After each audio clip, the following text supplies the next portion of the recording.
পবিত্র ঈদুল আজহার আর মাত্র কয়েকদিন বাকি। সারা বছর পরম যত্নে লালন পালন করা কোরবানির পশু হাটে তুলতে শুরু করেছেন খামারি ও ব্যবসায়ীরা। ঠিক তখনই মাথায় হাত পড়েছে গাইবান্ধার শত শত খামারি ও গরুর ব্যাপারীদের। এই 2 বছর 3 বছর গরু পালি, মূলত ব্যবসার জন্য ভালো হয়। আমরা ক্রেতা ভাইদের থেকে ভালো যেন সাড়া পাই। যত কিছুই হোক আমাদের তো চাই একটা কোনো কিছু ভালো একটা সুফল পাওয়া। এই জন্য আর কি আমরা গরু লালন পালন করি।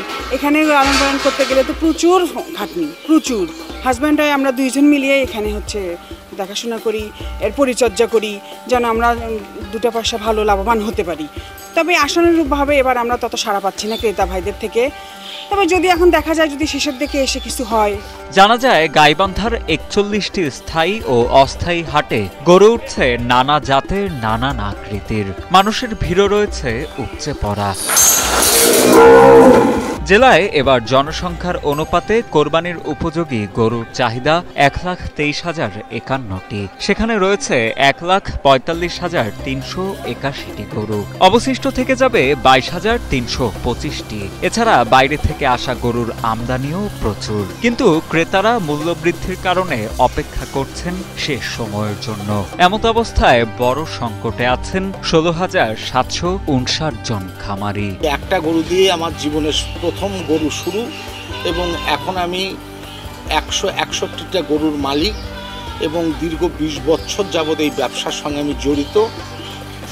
এখন যে অবস্থা দেখতেছি তাতে অন্যান্য বারের মতো এইবার তেমন সাড়া পাচ্ছি না। অন্যান্য বার বেশ ক্রেতা ছিল, বেশ জমজমাট ছিল।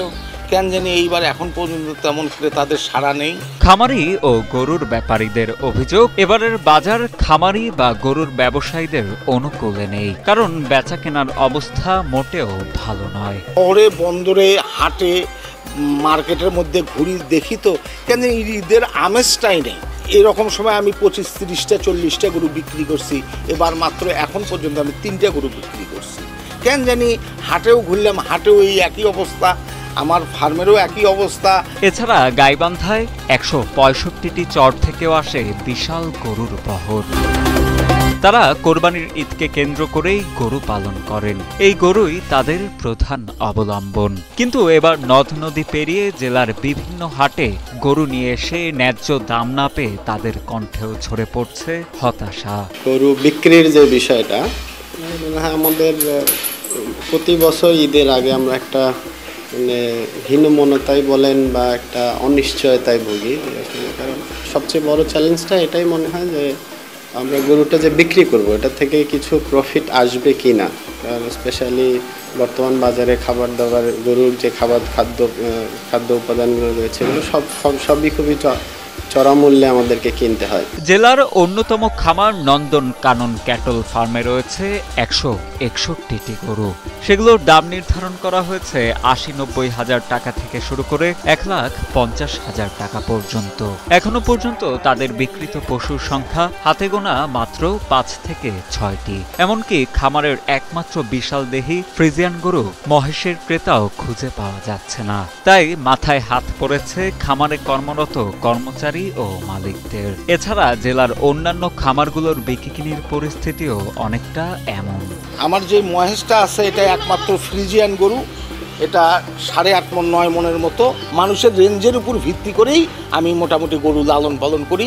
গাইবান্ধার মানুষ যে রেঞ্জে গরু কেনে ঠিক সেই রেঞ্জের গরুই আমার কাছে আছে।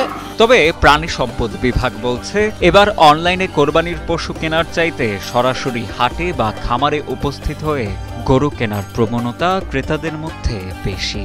এছাড়া ঈদ আরো ঘনিয়ে এলে শেষ দিকে ক্রেতা বিক্রেতা সবার মুখেই হাসি ফুটবে বলে আশা ব্যক্ত করেন গাইবান্ধা জেলা প্রাণী সম্পদ কর্মকর্তা ডাক্তার মোহাম্মদ মাহফুজার রহমান।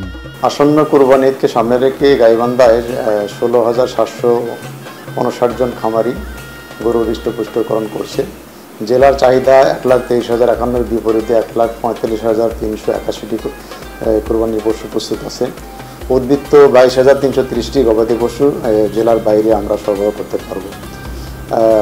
আমরা আশা করছি যে এবার গত বছরের মতো এবারও খামারিরা তাদের ন্যায্য মূল্য প্রাপ্তি নিশ্চিত হবে।